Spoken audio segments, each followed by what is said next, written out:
How does your credit score interact with your debt-to-income ratio in refinance approval? Have you ever wondered how your credit score and debt-to-income ratio work together when you are looking to refinance your mortgage? Understanding this interaction can be a game changer for your real estate investing journey. Let's break it down in simple terms. When you apply for mortgage refinancing, lenders look closely at two main factors: your credit score and your debt-to-income ratio. Your credit score is a number that reflects how trustworthy you are as a borrower, usually between 300 and 850. A higher score means you are more likely to get approved and receive better interest rates. Most conventional loans requiring a minimum credit score of around 620, but some options like Federal Housing Administration loans may accept lower scores. On the other hand, your debt-to-income ratio compares your monthly debt payments to your gross monthly income. This ratio helps lenders see how well you can manage your monthly payments. Generally, lenders prefer a debt-to-income ratio below 50%. However, some loans, like those backed by the Department of Veterans Affairs, may allow ratios as high as 65%, depending on other factors. Now, how do these two elements interact? If you have a strong credit score, it can sometimes offset a higher debt-to-income ratio. Lenders may be more willing to approve your refinance even if you have more debt. This is because a solid credit score shows that you have managed your credit responsibly in the past.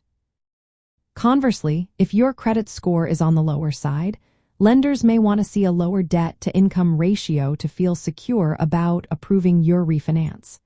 This helps them ensure that your income can cover your debts comfortably. Both your credit score and debt-to-income ratio also influence the interest rates you might receive. If you have a high credit score and a low debt-to-income ratio, you are likely to get the best rates available.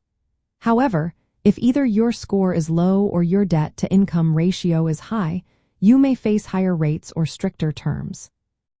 For those involved in real estate investing, knowing how these factors work together is essential.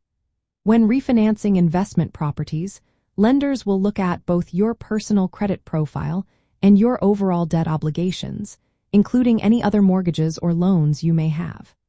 Improving your credit score before refinancing can give you access to better loan options, even if your debt-to-income ratio is somewhat high.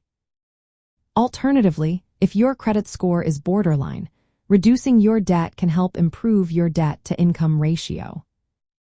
It's also important to note that refinancing can temporarily affect your credit score. When you apply, it triggers a hard inquiry, which may lower your score slightly for up to a year. Additionally, replacing your old mortgage with a new one can shorten the length of your credit history, which is another factor in your score. Before you apply to refinance, here are some practical steps to consider. First, check your credit score and work on improving it to meet or exceed lender requirements. Next, calculate your debt-to-income ratio accurately, including all your debts, to understand your financial position.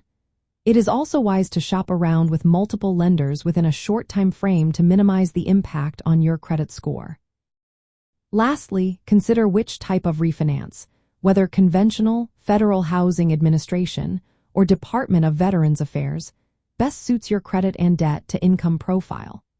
By managing both your credit score and debt-to-income ratio effectively, you can increase your chances of getting approved for refinancing, secure better loan terms, and optimize your real estate investment financing.